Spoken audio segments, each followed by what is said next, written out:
Hippo CMS, the content performance platform, takes the guesswork out of digital marketing and makes your content strategy data-driven. You can optimize your online presence by attaching business goals to your content and experiment to see which variants resonate best with your audiences.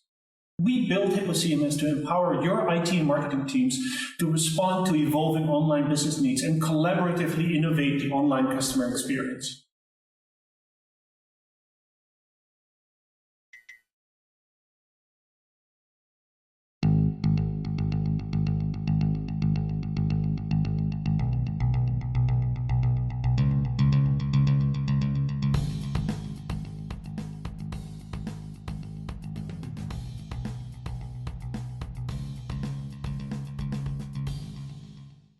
Hi everybody, I'm George Stearns of the Pulse Network. I'm Robert Rose with Digital Clarity Group. And welcome to CMS-Connect.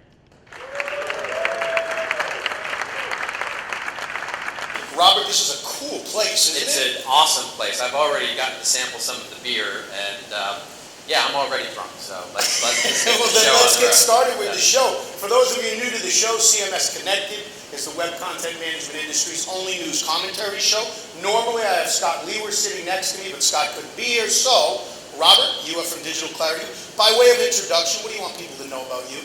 Well, I'm much prettier than Scott. Let's all just face that. Hi, Scott. And I'm really excited to be here. When I got the invitation, when you told me that Scott couldn't make it and you invited me to be here, it was great because one of my favorite companies on the planet this year is Hippo, and they're hosting the event. And two, we're talking about a topic today that I think is just incredibly important, which is, it's something that I've been talking about out on the speaking circuit and to clients and in my workshop, which is this idea of how does content become a strategic asset that actually provides some level of return on investment. So what we're talking about today is exciting, where we are is exciting, and of course being with you is tremendously exciting. Please. So once again, this is CMS Connected, and welcome to the show here from the Hippo.Connect Boston event at Aeronaut Brewing Company. The subject of today's show, WCM's shift to an ROI machine. But as you and I talked about on the phone yesterday, you made a good point. That's been the claim for vendors for a long time, hasn't it? Well, certainly since even I've been part of the web content management community for, good Lord, now 16 years. And it started as an ROI argument, right? It was all about how do we make people more efficient in managing content and publishing it out to the web. And that, quite frankly, just isn't good enough anymore, right? That is table stakes, And the other thing we need to sort of admit to ourselves is that web content management is hard. It's difficult. It's unique to the organization that is actually deploying it. And so today, that ROI equation must come out of the performance of the content as it pertains to whatever problem that the business is trying to solve. Whether that's a marketing problem, a customer service challenge, whatever it is, that's where the return has to come. And therefore, we have to be creating content that's worth investing in, and the technology has to get out of our way and actually help us facilitate that creation. All right, so let me give you a little outline of what's coming up in this show. Robert Rose, at the end of the show, our CMS Insider, will give us his take on this particular subject at the end of the show. Before that, we will be joined by two distinguished guests here on stage. Jeroen van Rotterdam from EMC, and Aryeh Khan from Hippo will be joining us to give their takes and their different perspectives on this particular subject. But first, before we continue, I'd like to thank our lead sponsors for CMS Connected. They are Falcon Software. Falcon Software is a digital experience agency that can provide you with expert advice and integration solutions for all your creative design, content management, digital marketing, e-commerce, social, or mobile needs. And Digital Clarity Group, a research and advisory firm focused and dedicated on navigating organizations through the digital transformation process. All right, we kick off our show as always with our headline segment. Are you ready, my friend? I am ready. All right, let's kick off with news item number 1. Livefyre pairs with Salesforce and Adobe. Livefyre is having a busy few weeks with news of 2 new and distinct partnerships with Salesforce and Adobe. Each pairing brings benefits to brands interested in upping their content marketing and social engagement game. Am I pronouncing that right? Livefyre? You are. Livefyre and Salesforce have agreed to integrate their respective platforms to make it easier for customers to tap into content pulled from their social networks and reuse it in new ways as part of a larger marketing strategy. And Livefyre's partnership with Adobe is designed, they're saying in this story from contentmanagement.com, to help marketers make better use of content created with Adobe Experience Manager and Adobe Creative Cloud. I guess, what do you make of these partnerships, Robert? That's the first question. Well, I think there's a lot of adjectives in that press release, for one. I think they buried the lead a little bit. So first of all, I don't know that it was really that difficult. What they're talking about here is not terribly challenging. I can't imagine that it's terribly challenging, and I don't know that it's that newsworthy. To me, the Salesforce partnership is kind of, yeah, that's nice, that's great, let's do, but that's nothing differentiating in the marketplace. That's something that needs to be in every single content-oriented management and display tool that we own today. The one with Adobe is a little more interesting because it talks about how it's going to utilize, at least as I'm reading the article, right? It's talking about how it's going to utilize data as a means of generating a more relevant experience for the consumer over the different channels that they're managing and using the Adobe platform to do so. So it's a little, but that's way down at the bottom of the story. They started with the Salesforce story and then they went with the Adobe partnership, and to me that's the more interesting one. Independent of all of that, they're both kind of yon. So let's look at it from the Adobe and Salesforce perspective. Why? What does LiveWire bring to them? Well, I think it one brings a interesting news release, and two, it brings a level of social. Social is the buzzword, and bringing social content into the enterprise is something that basically every marketer is trying to do in some meaningful way. I note the amount of time they use the word meaningful, in the release, and so I think as an overall effort to bring social content more integrated into enterprise content, it's kind of a must-do. But I look at it as kind of it's from a technology perspective, it wasn't a very big hoop to jump through. So you sound a little down on this, so to speak. But well, I'm nothing if not jaded. What's the relevance to customers? What should customers know? The customers need to know that if they're looking to integrate multiple social channels into their content management platform, that is something you need to be looking at more holistically, right? They're certainly not the only ones that can do this, and those that are using LiveWire for any of their discussion sorts of platforms, whether they're using Discuss or WordPress or LiveWire or how they're managing the conversation that's happening on their blogs and web platforms, this is a really interesting integration, I think, from certain aspects to it. But really overall, it's the broader challenge here is how are businesses going to integrate social content into making content more generally relevant, right? Social content is rarely about the brand and less rarely, or even more rarely about the product or service being put into the marketplace. And so it's really about what did I eat for breakfast and those sorts of things. And as a signal to generate more relevant content for customers, I think it's an interesting thing. As a content management platform itself, it's not terrible. All right, let's move on to news item number 2. And here at the Hippo.Connect event in Boston, Hippo's first U.S. event. This is a series of events for Hippo. They're going to have another one in Amsterdam coming up on November 5th. I have a feeling that news item number 2 is going to have a rousing round of applause because they're trumpeting the announcement of a partnership between Hippo and Binder. Rousing round of applause.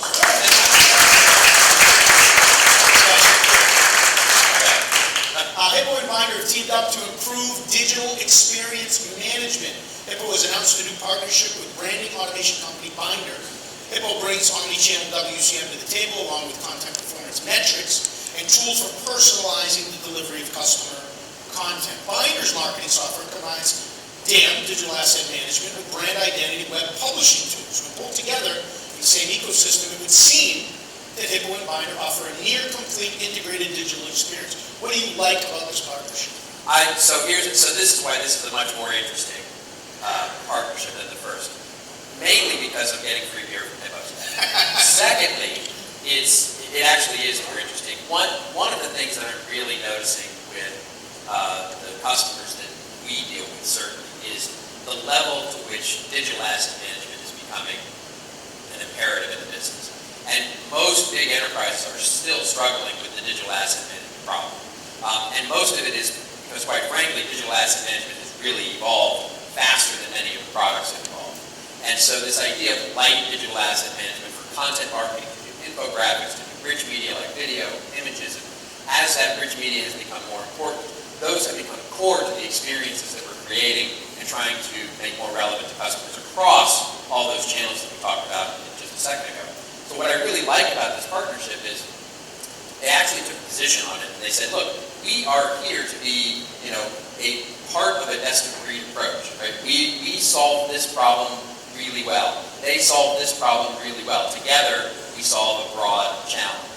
And so you can agree with that or not agree with that, and I don't necessarily think that the best-of-breed versus suite approach is any more advantageous than not, but they took a position on it. And they said, this is the way we're going to market, and this is the way we're going to solve this customer problem. And I like it because it's really two discrete challenges that I actually really see in the business: digital asset management, rich media experiences, web content management, and making those experiences more personalized. And I think it's a much more interesting partnership because. So a little follow-up on that. The strength of this partnership together. You talked about what Hippo brings, you talked about what Binder brings, and you preached here on stage before about, to me, one of the things about digital asset management, one of the challenges that especially enterprise level companies have to overcome is that you end up with the silos, between lines of business because you have all these assets spread out throughout your company. Sure. You have either by campaign, by event, by whatever, product launch, you have all these things and the need to bring them all together.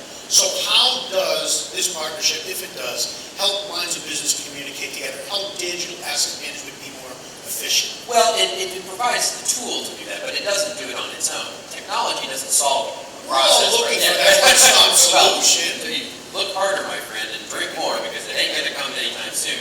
The technology doesn't help the humans do more human things, right? It only helps scale the thing that we want to do in a more efficient way. And so it provides an opportunity for people to de-silo the organization and create new processes that will help make content management and asset management a much more fluid and strategic function in the business. But by itself, it doesn't. The partnership doesn't do that, certainly, and the technology doesn't do that at its core. This is the real challenge, and this is what we'll get into when we have our guests on the show, is where can technology sort of really start to facilitate a much better process? Because that's really the second half of a really great solution, is how does the company actually create the process, workflow, and approach to make content, something worth investing in.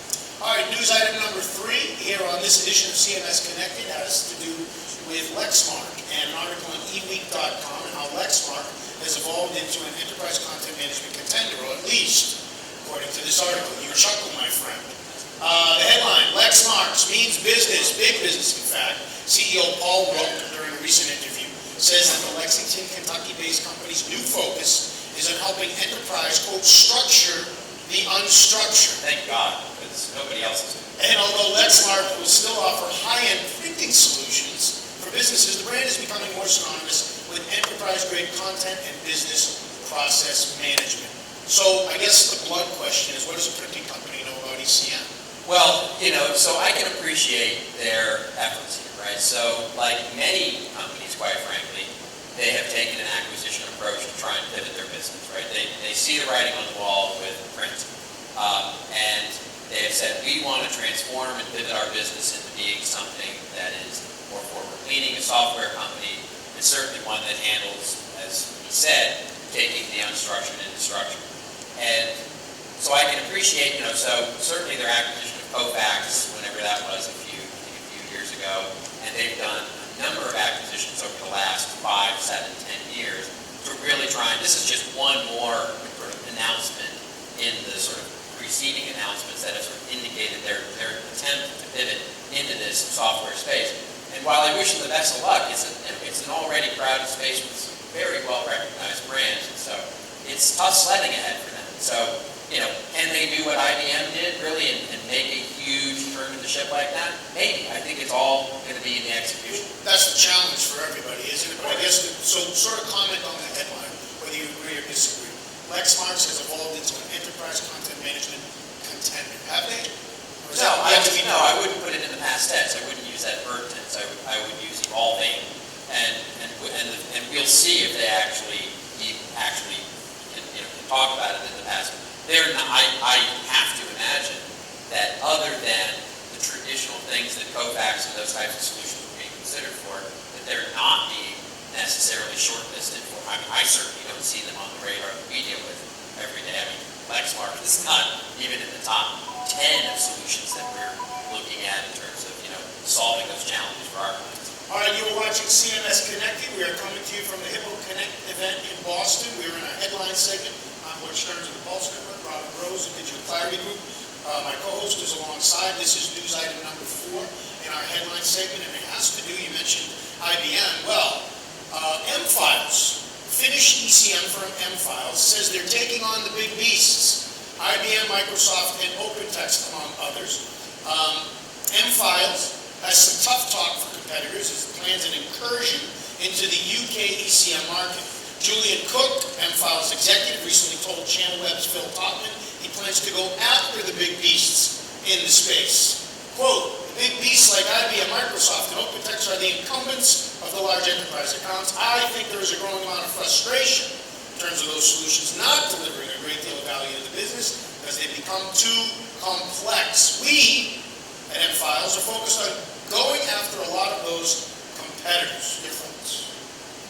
Well, we used to have a saying in Texas is what your mom would say to you when you sort of talk big and tough like that. They would say, "Oh, bless your little heart," And so bless their little heart. Good luck with that. And so I can appreciate their tenacity and the really war-minded metaphor that they sort of went for there, which was just a little odd. But great, good for them.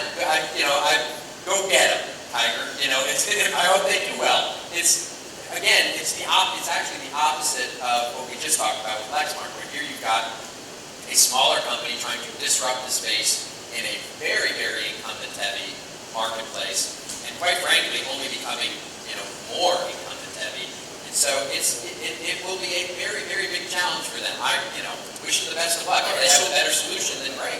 We say this in Massachusetts. You're a big deal because you save them. Yeah. All right. So hats off to them for saying that. Now they very much have to prove it. That's exactly right. So let me ask you about this. Julian's claim that the big beasts are becoming too complex.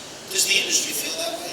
There's definitely some credence to that, right? I mean, there's certainly, you can make an argument that many of the very large platforms, we all know who they are, I don't need to mention them by name.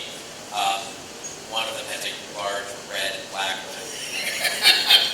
But those solutions themselves, I mean, this is really the argument, what we talked about earlier, right? The best of breed approach versus the suite approach. The argument against the suite approach, the sort of stack approach from one company, is that it is too complex.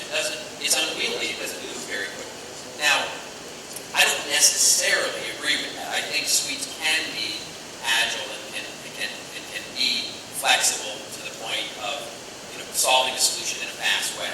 But that's the critique, and there is some credence to that argument. So looking at it from a disruptive perspective and saying, look, we're going to be basically the incumbent buster. We're going to come in and disrupt things in such a way that's going to make you more quick to market, make you more agile in your process. It's a really great, boast, and let's see if they can actually do it. All right, our final news item number 5 in this headlines segment of this edition of CMS-Connected has to do with Trust Radius and their revelations, not Gartner and Forrester, but Trust Radius revealing top-rated web CMS for SMB companies and for enterprises. Gartner named OpenText, STL, Episerver, Adobe Siteco, Oracle, IBM, HP, and Acquia as leaders in its Magic Quadrant for Web CMS in July. Forrester picked Adobe and Siteco as leaders of Acquia, OpenText, STL, HP, IBM, and Oracle as strong performers, and Electron and Episerver as contenders in its wave for web content management in July. And also, Hippo, another round of applause in here.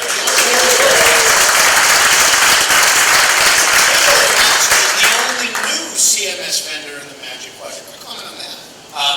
It's been a long time coming for them. I know they have been really, really trying for this for a long time, and it's deserved. It's that product has, and I say this not as a fanboy, but simply as an industry analyst observing, the product has come, really, really leaps and bounds from where it was, and it's truly an enterprise class product now, and it deserves its space there. And so, look, we can bicker about whether the Gartner Magic Quadrant actually basically resembles anything leading innovation. it lags, I would argue, in many ways in terms of looking what, so, just to our previous story, right? It's not going to capture a number of those disruptive new solutions that can be entirely correct for a number of companies.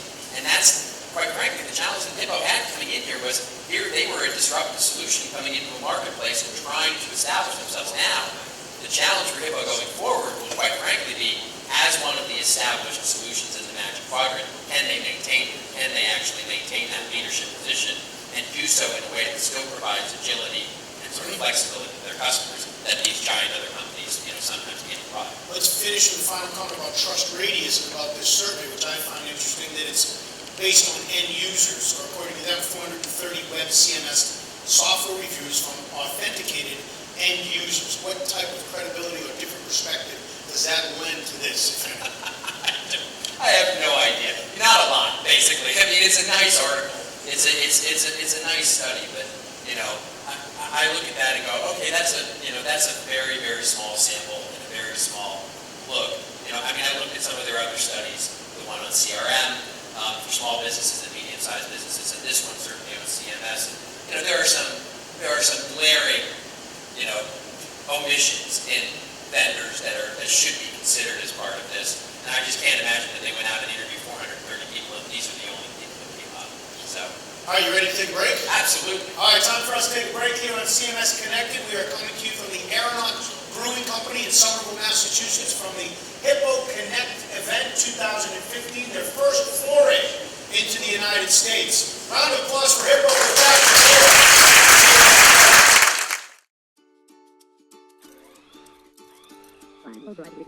Your job is to cut through the noise.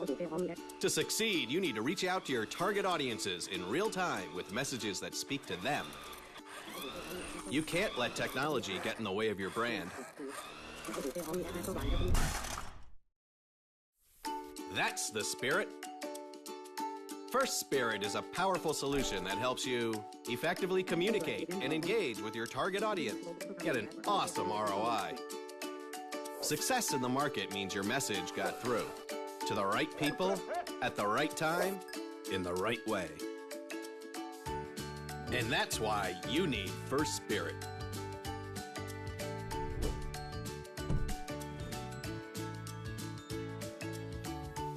Get started with digital marketing. Visit www.espirit.com now.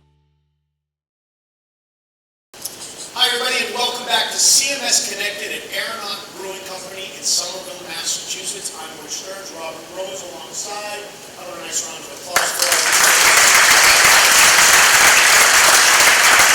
I'm welcoming our guest to the show. From your left to right, the red sweater on the left, is Jeroen van Rotterdam, CTO and VP of Engineering at EMC.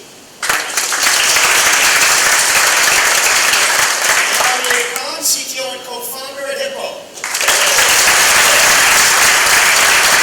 Gentlemen, welcome to CMS-Connected. All right, so Robert, before we get to our guest, I'd like you to frame sort of what we're trying to solve here today, or what we're really diving into. We're talking about WCM shift to an ROI machine. What is or should be important to our audience out there, both watching the show and our people in the crowd?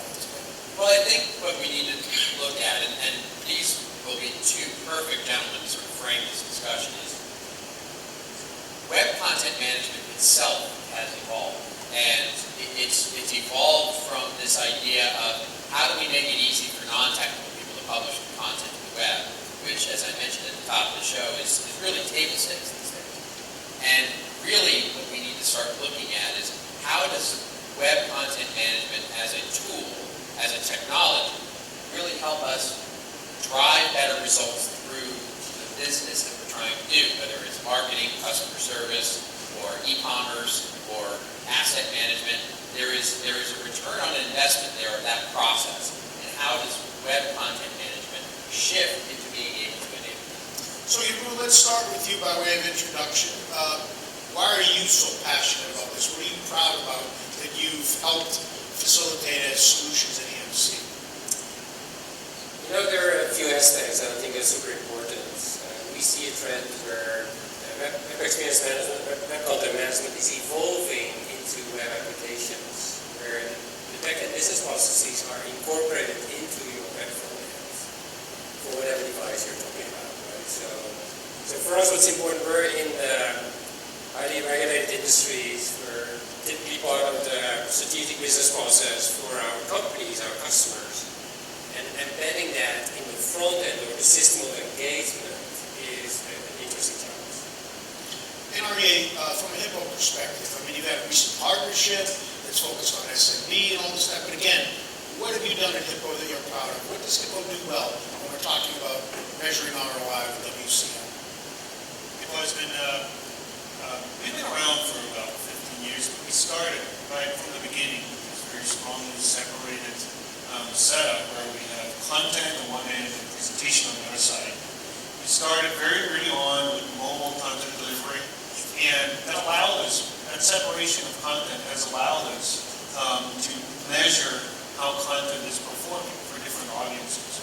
So one of the things we did when we launched version 7.8 about 3 years ago, was to add relevance, the relevance module to our offering, which allows you to track individual visitors, see what they're doing, see what kind of content resonates well with them, and then respond to it by applying personalization and offering them a more relevant experience.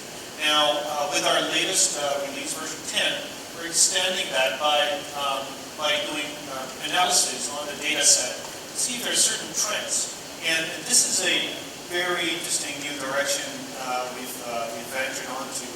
We're more and more looking at data-driven websites, understanding visitors from their behavior and how they respond to content, and ultimately, of course, increasing the content ROI, especially. So, Urian, I'm struck by one of the things that you said, which is this idea of systems of engagement, which is, as you well know, we've been talking about for a number of years, this idea of systems of engagement. And today, that can mean everything from blogs to customer communities to e-commerce channels to our corporate website to all of these mobile, social kiosks, all of the different platforms by which we're going to distribute content and hopefully have some level of engagement with consumers. One of the things that I noticed, and I'd love to get your take on this, is as enterprises struggle to connect these things, right? To connect so that the consumption of content on a blog or an e-commerce channel is used to help optimize the content over on a different channel. And I've seen some of the difficulty. This gets to the whole idea of best of breed versus suite application versus different singular applications, right?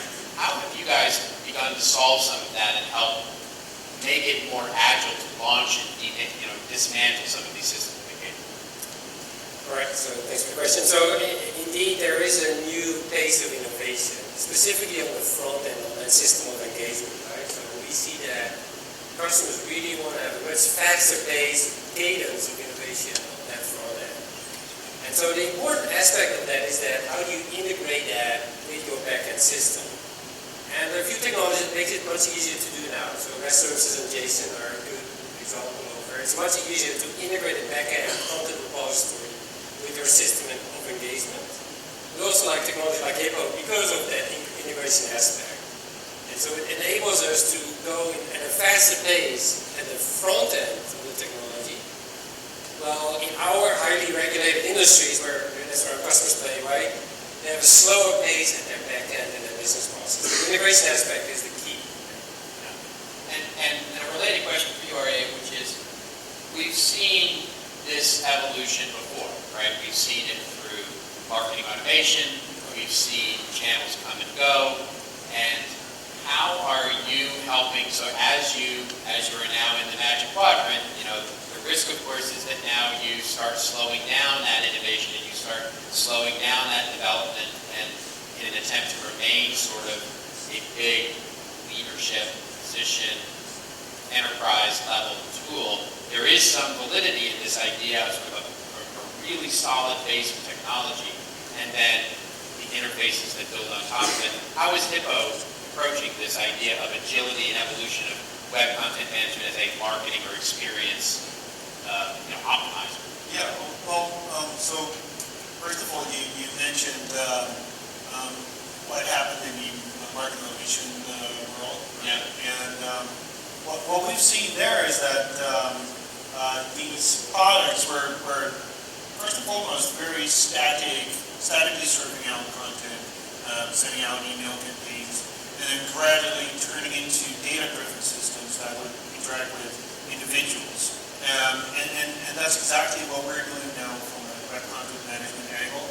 So in a sense, you're right, there's an analogy there between our own evolution and what happened in marketing automation.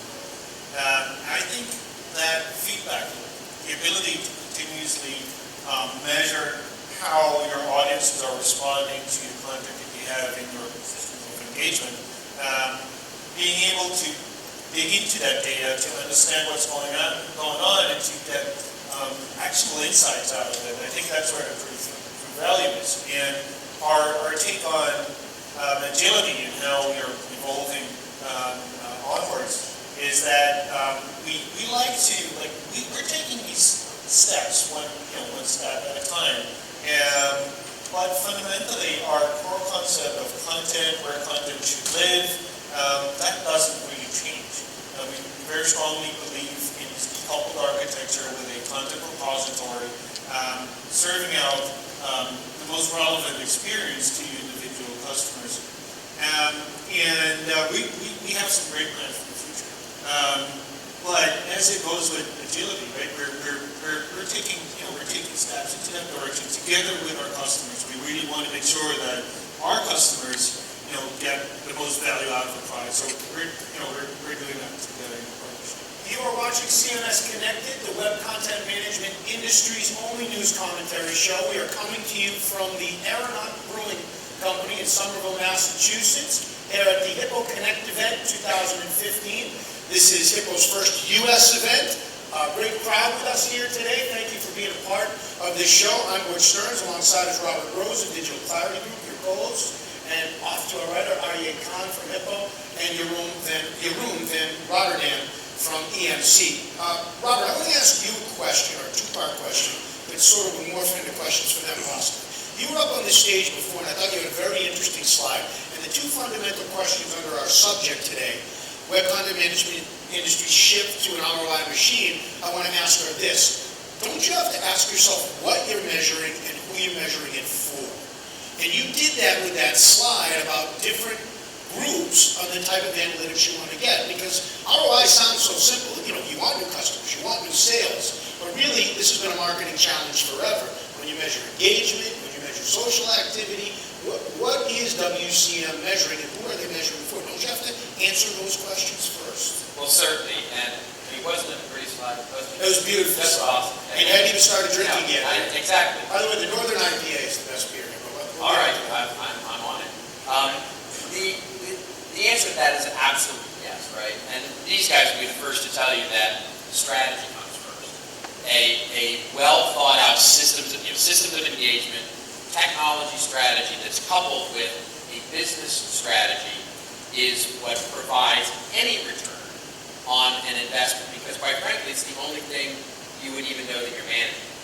Now, sadly, what many businesses end up doing is throwing technology at a content problem that they don't fully understand and hoping that the technology will somehow magically bring them to a space. This is, quite frankly, the challenge, and this is maybe I'll turn this into a question for you guys, which is a two-part question, really, which is one of the biggest challenges I've seen with marketing automation is that marketers don't understand the strategy, so marketing automation doesn't become a strategic tool, it becomes a spam gun that they literally don't do anything with other than use it to email people that they scan their business cards and send. They use maybe 4 or 5% of the technology. That's something that web content managers certainly has had its fair share of, where after implementation, really all the customer uses it for is to be able to use the WYSIWYG editor and publish a page out of the site. They don't use all of the wonderful technology capabilities that are inherent. So as you start seeing the evolution, as much is made of this 360-degree view of the customer, the two-part question I want to ask each of you, and maybe in turn have you answer, is how do you see avoiding that, right? How can customers avoid the sort of problem of not using the technology to its full extent and actually connecting these systems of engagement together to get that 360-degree view of the customer. So, I'll start with you, and then we'll finish with you. I guess it's probably the other way around. It's like start with the customer. Right? Look at their customer, figure out what are they doing, what is their typical customer journey. Work on personas. Try and distill a couple of personas that help you understand who you're interacting with, what kind of devices they're using, how they're consuming your content, and so forth. And then bring that into the content management system. That's one of the things that we're doing with Hippo. We allow you to put in personas to preview what the website would look like if that persona would be coming to your site. So that gives you a much better feeling for the different groups of people that are coming to your organizational web entity. So that's where I would start. Personas and customer experience, the customer journey. Try to map that out, and then look at the content that you have. Look at what their strategic direction needs to be, and put what do you call them, stones in place, right? Big rocks, yeah. Big rocks, yeah. Absolutely. Yeah. So, I have a slightly different take on that. I think, the technology is great, and maybe people use a subset of the technology. I think it will change simply because end users will demand it. End users will demand the 360 view, and because of that, the marketers will have to build an integration and offer that content across the board. So it's a matter of demand that's coming. So what I want to peel back that just a bit, because what do you think is going to change? Because it hasn't been that way over the last 15 years.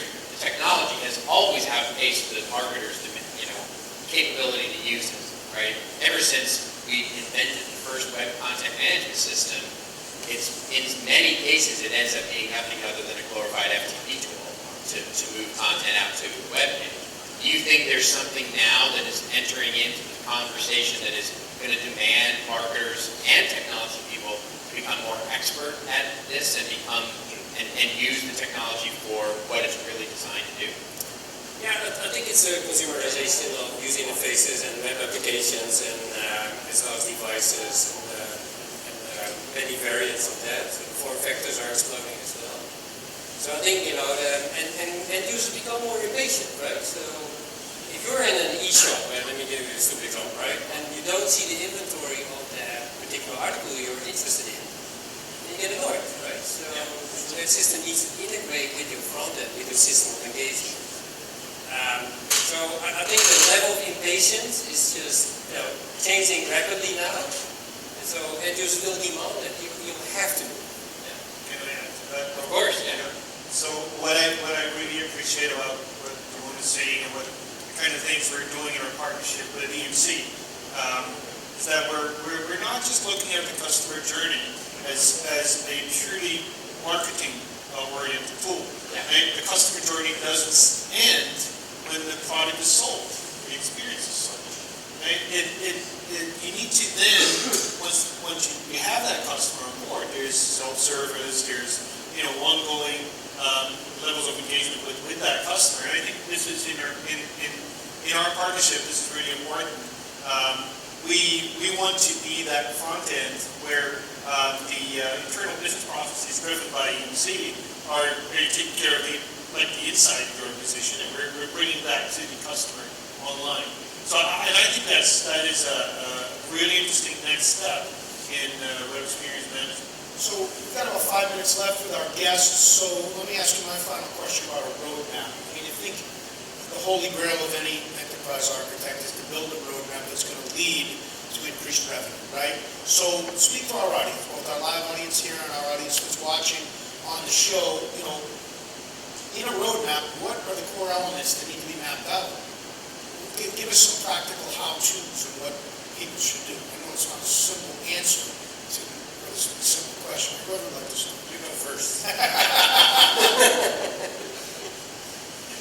It's not what we rehearsed. Okay, so why did I go first? So I actually have a point of view that I think the concept of a roadmap is a bit outdated, to be honest. So you need to step it up, right? So your roadmaps are Space map, perhaps. Well, roadmap sort of it assumes that you have these very long release cycles of software.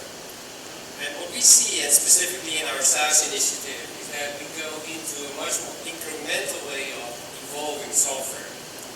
In our SaaS environment, we can promote new bits in production on a global scale in a 12-hour time frame. That is limited by the amount of hours we need to test this software in a fully automated way.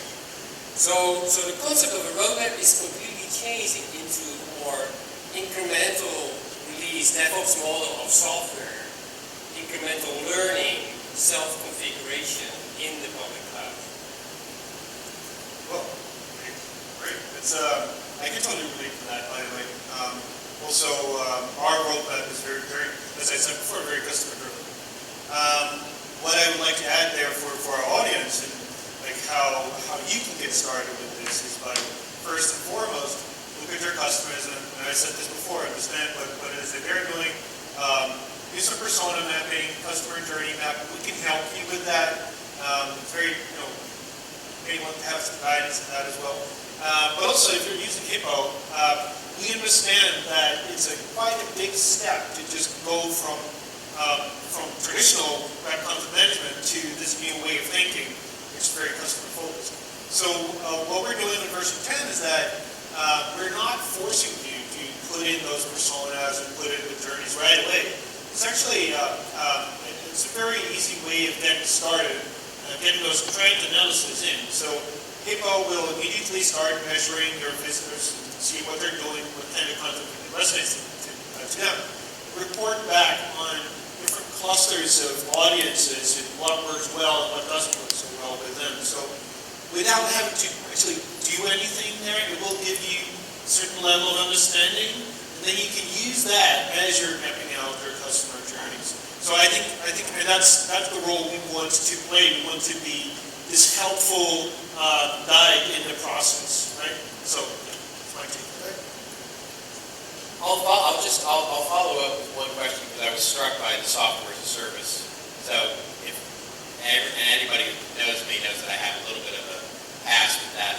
And so I'm struck by the comment that the software as a service is going to help us make customers more agile. And so I want you both to speak to that idea because we've seen a lot of talk, not a lot of movement, certainly in sort of how software as a service is a core piece of what a web content management solution, how it would be structured and how it would offer the customer all these sort of benefits, hasn't really exploded like the world thought it was going to. And so, do you think that, I don't think I hear you saying that you're going to move to SaaS and it's going to change the world. I think what you're saying is that moving to a SaaS-oriented model helps you incrementally deliver a more agile product. But I would just want to clarify that because I'm truly curious about it.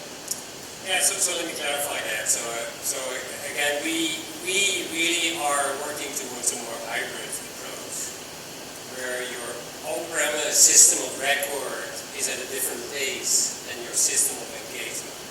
And so we think that there's a rapid cadence of innovation in your system of engagements. These are tiny little app capabilities that you incorporate in a front end, like for instance Hippo, that have a much faster pace of innovation, and they will live in the public cloud. So we think that that's the best of both worlds. Make sense? Yeah. Sure does. Yeah. And for us, it's we're seeing the demand from our customers of basically moving from on-premise to an on-demand environment of sorts, not having to maintain the hardware, have the steel boxes in their own premises. So we're right now we're seeing like 50% of our customers on demand and on premise. On demand definitely is growing. But at the same time, just like Ron just said, we're taking a hybrid approach. We're not forcing our customers to go to the cloud necessarily. We have lots and lots of customers for whom it's absolutely crucial to have full control over their web domains and environments. So that's why we offer our product as an on-premise solution to them. But we want to be helpful there again and gradually migrate to an on-demand such cloud kind of environment. So let's finish with one quick comment again to our audience, both here live and the ones watching. Right back to the subject of this segment, WCM shift to an ROI machine. If I'm involved in web content management or I'm with clients trying to do that, and I'm struggling with that mindset to shift, give me something to walk out of this room with, to walk out of this show with, to help me shift my mindset if I'm having trouble doing that. One piece of advice. Jeroen? I think you should think in different terms in terms of WCM. It's evolving into a front end for multiple form factors for marketing in combination with business application. So in terms of return on investment, without an integration on the back-end system, the return on investment is limited. But if you look at it from a front end for your extended enterprise systems, and when I say extended enterprise beyond your enterprise boundary, you'll see a very different return on investment over content and business processes. I think that Robert was with us in the show earlier, in our show. Robert, you spoke about experience and how we should be productizing the experience, right?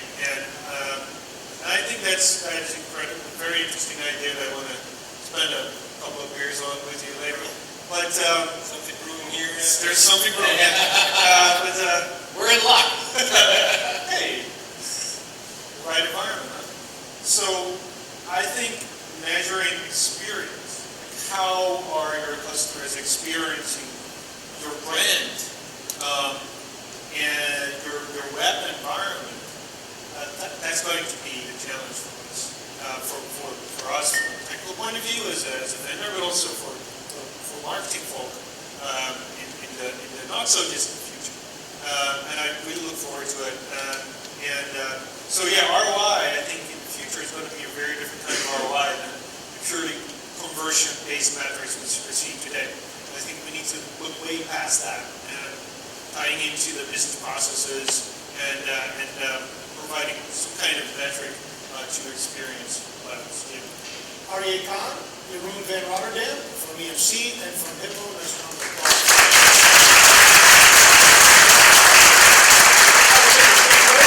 We're on Hippo.Connect 2015 at the Aeronaut Brewing Company here in Somerville, Massachusetts. We're back with the final segment of CMS-Connected right after this. So you've got a great website. Your marketing team spends hours driving visitors to it and nurturing them into leads. And your sales team spends hours collecting, qualifying, organizing, and chasing those leads. Sales wants to focus on what they do best, selling. And marketing wants to get on with what they do best, creating innovative campaigns. But how do you make both teams happy? The solution is marketing automation.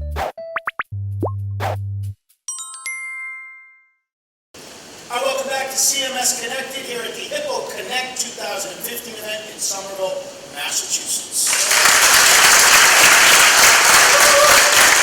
Time to finish up our show with our CMS Insider segment. Too bad we didn't have, Robert, we do have an insider. So, okay, we've been talking about how content management systems are becoming ROI machines and the real differences there.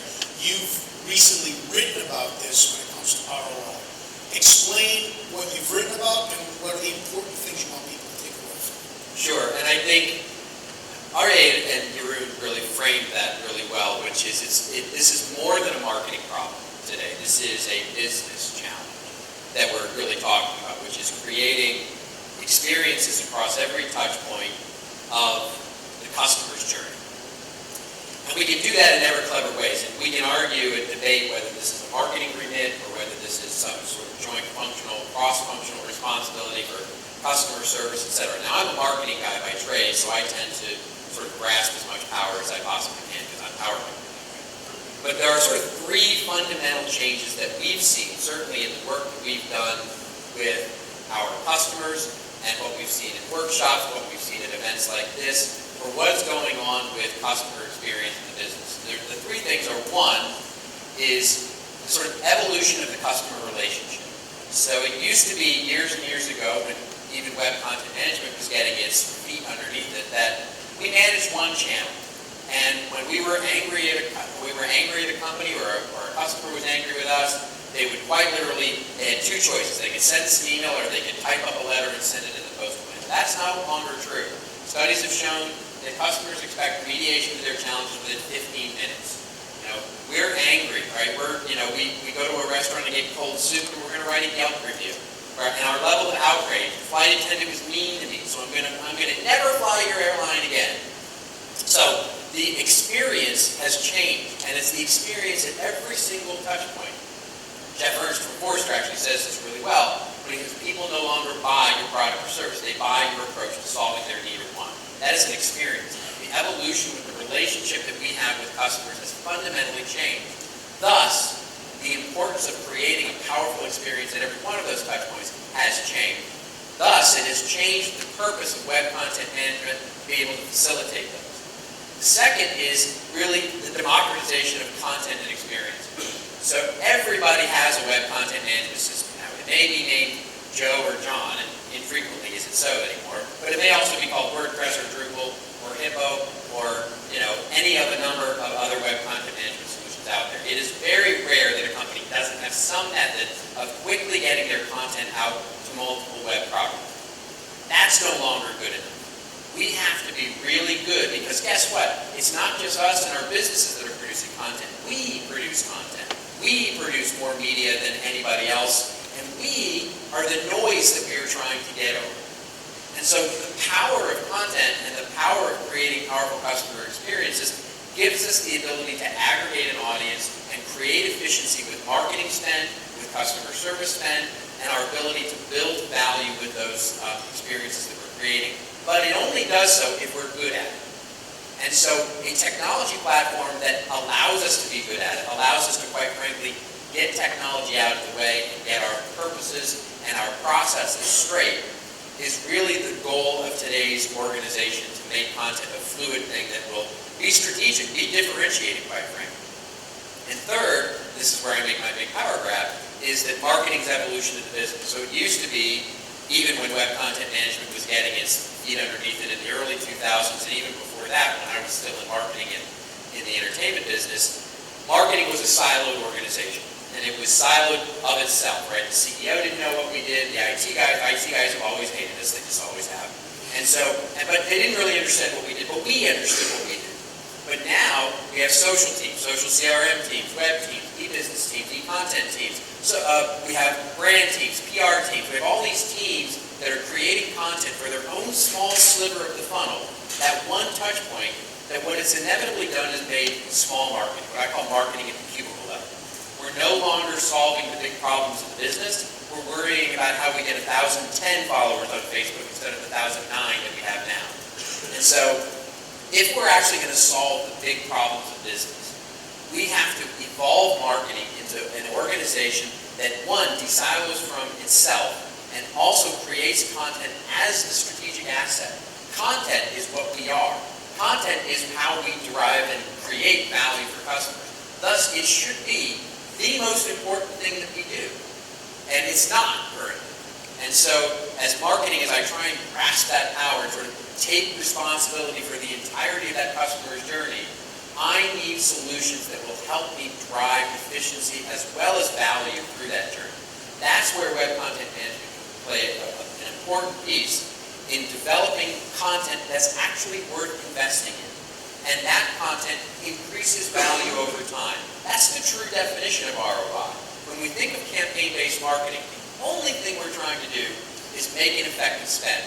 I often use the metaphor, it's like you don't invest in gasoline.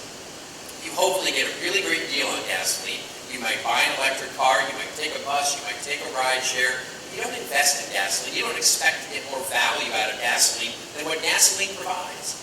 That's campaign-based marketing. If we stack enough of those things together, we make a smart campaign-based marketing strategy. Extraordinarily valuable. Content, on the other hand, is an asset. It's an investment. If we do it right, it increases value over time. A true investment that we can develop a return on. And that's what I think the opportunity is. Final quick comment. So how do I build value for my customers? How do I focus on that one bit of advice? Again, for our viewing audience, for the people here in the room, how do I focus on it? I know that I'm focusing on building value for my customer? Well, that's marketing. I mean, so what you're really asking is, how do we do marketing? But to give you a better answer for that is, RA said, well, it's start with the person. Know that one of the things that baffles me about many marketing organizations that I walk into, I'll say, when is the last time you actually sat down with a customer? And they'll say, well, we never sit down with a customer. Well, why not? Well, because sales doesn't let us. Well, that's not marketing strategy. That's insanity. You have to be able to sit with the customers, not as segmentations, not as demographics, not as data, but as people, and understand what they need in their life. What value do they need that is currently going unfulfilled? Hopefully, there is something that aligns with our brand approach, that we can build that value. So I often use the example of HubSpot. HubSpot's a Boston-based company, startup company, what Dharmesh and Brian were able to do. Talk about a company that started with very small, and they focused on one thing. What was the value to the customer? They could have gone out and tried to compete in marketing automation. They didn't. They knew it was a crowded, noisy space. So they ostensibly created an entire category of marketing. Inbound marketing didn't exist before 2007, and they didn't. They created an entire category of marketing because they knew it would provide value to their customers. They could write books, they could create websites, blogs, optimize content, and create an entire business on the back of that. That's creating value for customers and understanding where that unfulfilled need is. That's the first step. Our CMS Insider, Robert Rose.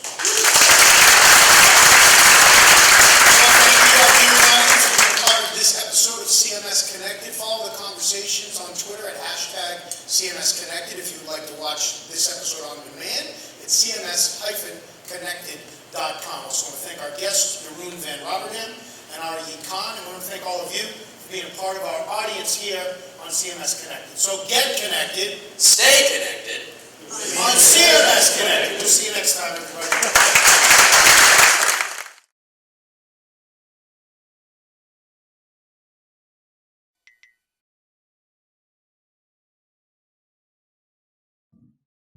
Hippo CMS, the content performance platform, takes the guesswork out of digital marketing and makes your content strategy data-driven. You can optimize your online presence by attaching business goals to your content and experiment to see which variants resonate best with your audiences. We built Hippo CMS to empower your IT and marketing teams to respond to evolving online business needs and collaboratively innovate the online customer experience.